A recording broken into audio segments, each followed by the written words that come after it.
இன்றைய English grammar நேரத்தில் blended words அதை பற்றி தான் தமிழில் பார்க்க போகிறோம். தினமும் மாலை 6 மணிக்கு உங்கள் சாக்பீஸ் அகாடமியில் காணத் தவறாதீர்கள்.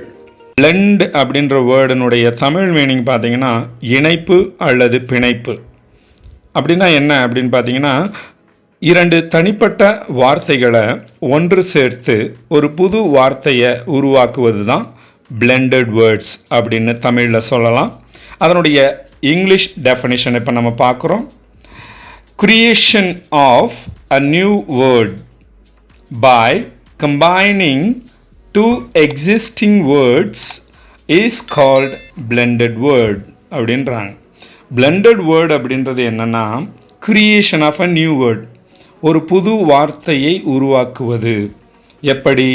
by combining 2 existing words அப்படின்றாங்க. கம்பைன் அப்படின்னாலே இணைத்தல்.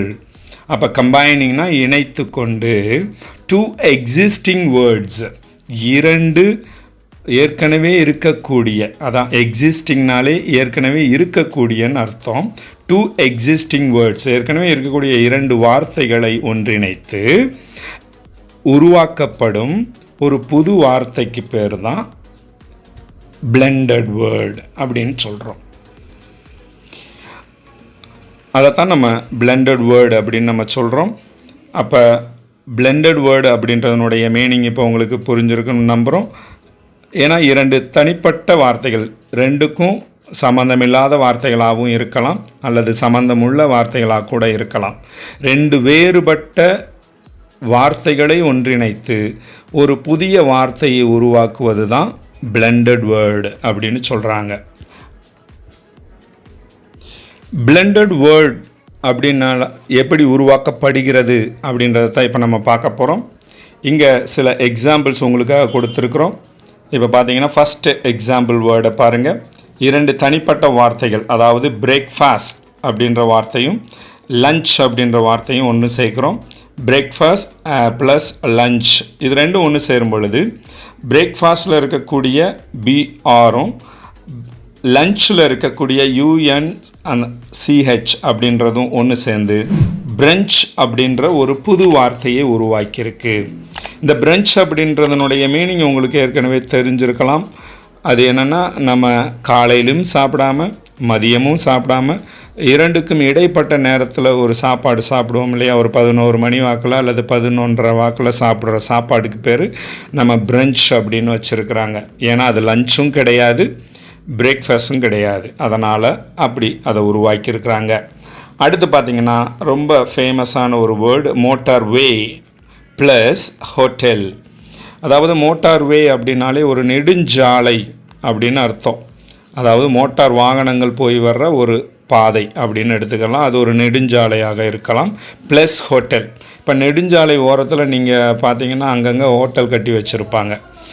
ஃபாரின் கண்ட்ரீஸ்லாம் பார்த்தீங்கன்னா அதை ஹோட்டல்னு சொல்ல மாட்டாங்க. நம்ம ஊரில் வந்து ஹோட்டல் அப்படின்னு தான் நம்ம நாட்டில் சொல்கிறோம்.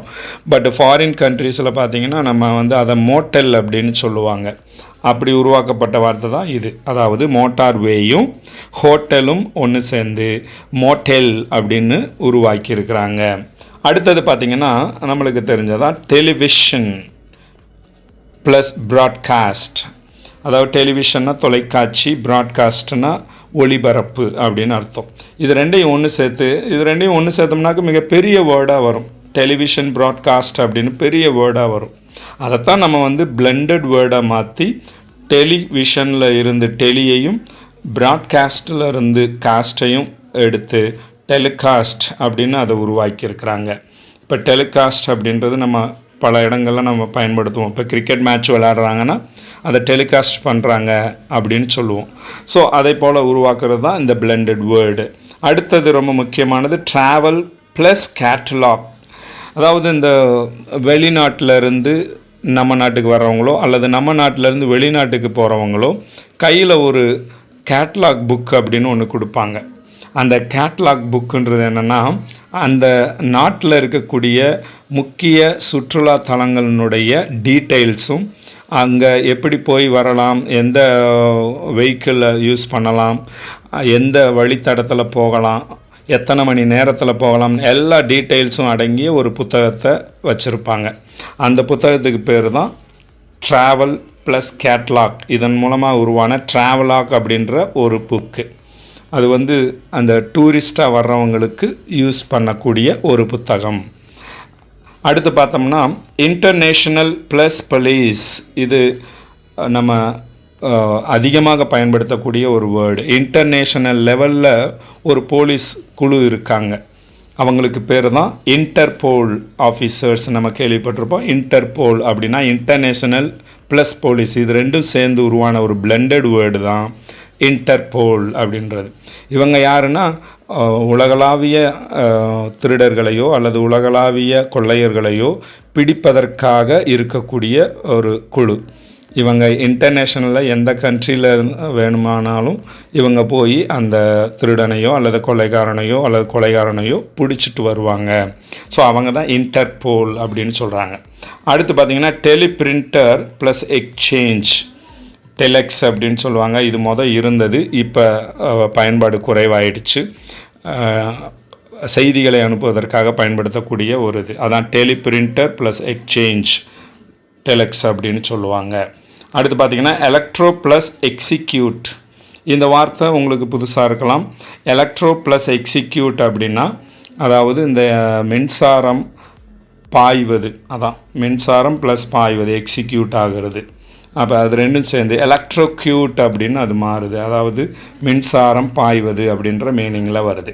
அடுத்து பைனரி ப்ளஸ் டிஜிட், அதாவது நம்ம செல்லினுடைய டேட்டாஸ்லாம் நம்ம அளந்து பார்க்குறோம் இல்லைங்களா, அதுக்கெல்லாம் வந்து பிட் அப்படின்ற ஒரு பைனரி டிஜிட் அப்படின்றது தான் சுருக்கமாக பிட் அப்படின்னு பயன்படுத்துகிறாங்க கம்ப்யூட்டர் கோடில். அடுத்து பார்த்திங்கன்னா news plus cost. News plus cost ரெண்டும் ஒன்று சேர்ந்து நியூஸ் காஸ்ட் அப்படின்னு மாறுகிறது. இதுவும் செய்தி ஒளிபரப்பு அப்படின்னு சொல்கிறது என்னுடைய இங்கிலீஷ் வேர்டு தான்.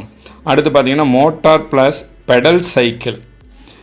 இது மிகப்பெரிய வார்த்தையாக பயன்படுத்தப்படும். அதாவது மோட்டார் ப்ளஸ் பெடல் சைக்கிள் ரெண்டும் சேர்ந்துச்சுன்னா மோட்டார் பெடல் சைக்கிள்னு வரும். ஆனால் அதை மொப்பெட் அப்படின்னு அதை மாற்றிருந்தாங்க. இது வந்து ரொம்ப வருஷத்துக்கு முன்னால் இந்த வேர்டு அதிகமாக பயன்படுத்தப்பட்டு வந்தது. இப்போ தான் நம்ம பைக் அப்படின்ற வேர்டை நம்ம பயன்படுத்துகிறோம். முதல்ல மொப்பெட் அப்படின்னு ஒரு வெஹிக்கிள் இருந்தது, அதாவது சின்ன வகையான ஒரு மோட்டார் பைக், சின்ன மோட்டர் பைக் இருக்கும், டிவிஎஸ் 50 அந்த மாதிரியான ஒரு மோட்டர் பைக்கு. ஸோ அது மாதிரி இருக்கிறது தான் மோட்டார் ப்ளஸ் பெடல் சைக்கிள். அதில் பார்த்திங்கன்னா பெடல் இருக்கும். நீங்கள் இப்போ நம்ம தமிழ் படங்களில் பார்த்துருக்கலாம், பெடல் போட்டு ஓட்டி போகிறது மாதிரியான பைக் இருக்கும், அதுதான் மொப்பெட் அப்படின்னு சொல்கிறாங்க. அடுத்து பார்த்தோம்னா ஹெலிகாப்டர் ப்ளஸ் ஏர்போர்ட். ஒரு ஹெலிகாப்டர் இறங்கி நிற்கக்கூடிய ஒரு ஏர்போர்ட் இருக்கும். அதை ரொம்ப பெரிய வார்த்தையாக உருவாக்க முடியாதனால ஹெலிகாப்டர் ப்ளஸ் ஏர்போர்ட் ரெண்டையும் சேர்த்தோம்னா ஹெலிபோர்ட் அப்படின்னு சொல்லி பிளெண்டட் வேர்டாக பயன்படுத்துகிறோம்.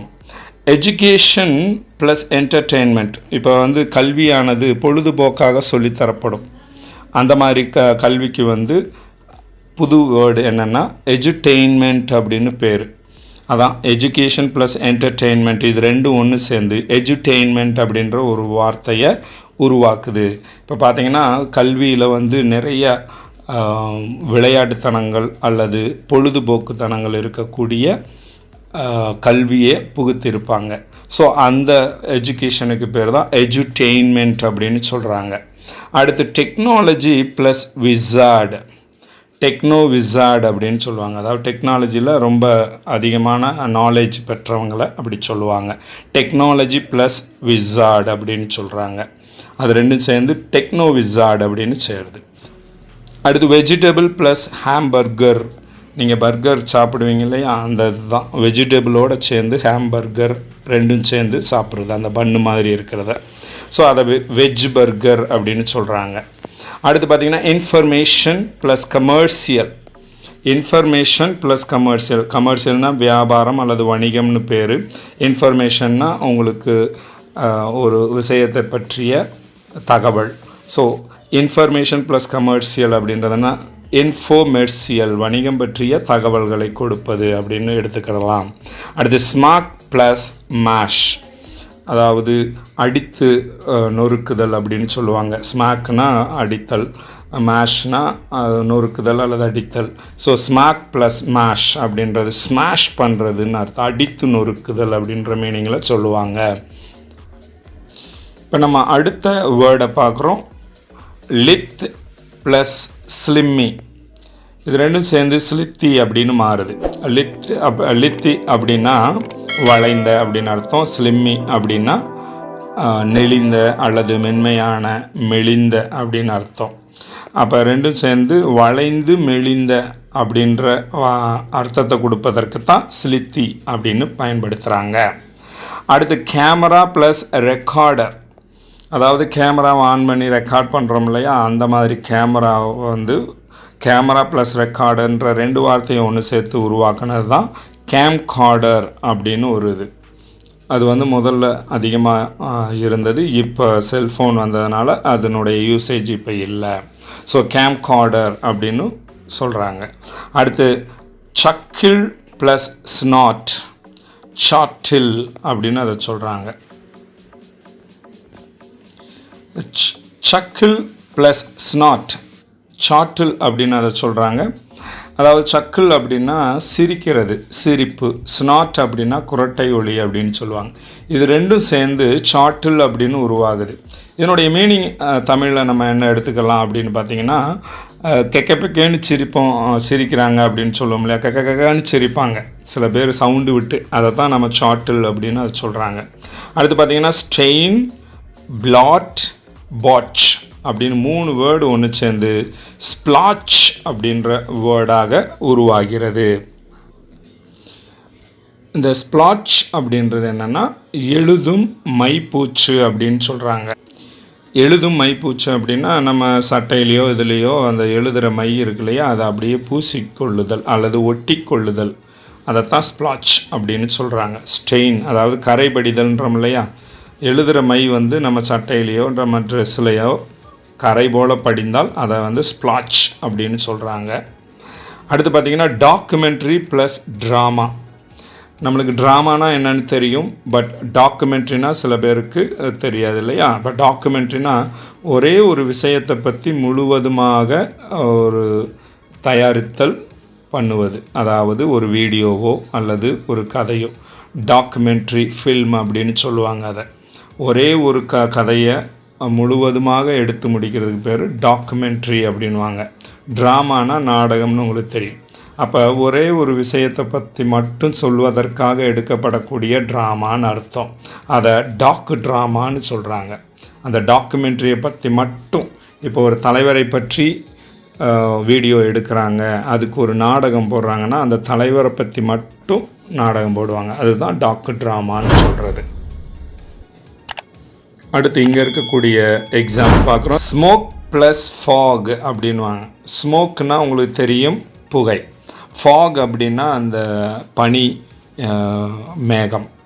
இது ரெண்டும் ஒன்று சேர்ந்து ஸ்மாக் அப்படின்றத உருவாக்குது, அதாவது புகை மூட்டம் போல் இருக்கிற பனிமூட்டம் அப்படின்றது. அடுத்து பார்த்திங்கன்னா சயின்ஸ் ப்ளஸ் ஃபிக்ஷன், அதாவது ஃபிக்ஷன்னா கதை, கட்டுக்கதைன்னு சொல்லுவாங்க. சயின்ஸ் அப்படின்னா அறிவியல் அப்படின்னு தெரியும். அறிவியலை பற்றிய ஒரு கட்டுக்கதையை சொல்கிறதுக்கு தான் இதை உருவாக்கியிருக்கிறாங்க. சைஃபை அப்படின்னு உருவாக்கியிருக்கிறாங்க. அடுத்து பார்த்திங்கன்னா மோட்டார் ப்ளஸ் ஹோட்டல் அப்படின்றது ஆல்ரெடி பார்த்தது தான் மோட்டல் அப்படின்ற வேர்டு. எமோஷன் ப்ளஸ் ஐக்கன், அதாவது எமோஷன்னா உணர்ச்சி, அந்த உணர்ச்சியை வெளிப்படுத்தக்கூடிய சிம்பல், அதான் ஐக்கன். அந்த எமோஷனை வெளிப்படுத்தக்கூடிய நம்ம செல்லில் கூட பயன்படுத்துவோம், நம்ம செல்லில் கூட பயன்படுத்திக்கிருக்கோம் இல்லையா, எமோஜிஸ் அப்படின்ற, அது இந்த இதனுடைய வார்த்தையிலேருந்து உருவானது தான். எமோட்டிகன் அப்படின்னு சொல்கிறாங்க. எமோட்டிகன் அதாவது எமோடைகான் அப்படின்னு சொல்லுவாங்க இல்லையா, அதான். அடுத்து பார்த்திங்கன்னா ஃப்ளாப் ப்ளஸ் ட்ராப். ஃப்ளாப் அப்படின்னா சிறகடித்தல் அல்லது அடக்குதல் அல்லது விழுதல் அப்படின்னு கூட சொல்லலாம். ட்ராப்னா கீழே. இது ரெண்டும் ஒன்று சேர்ந்து ஃப்ளாப் அப்படின்னு போட்டிருக்காங்க.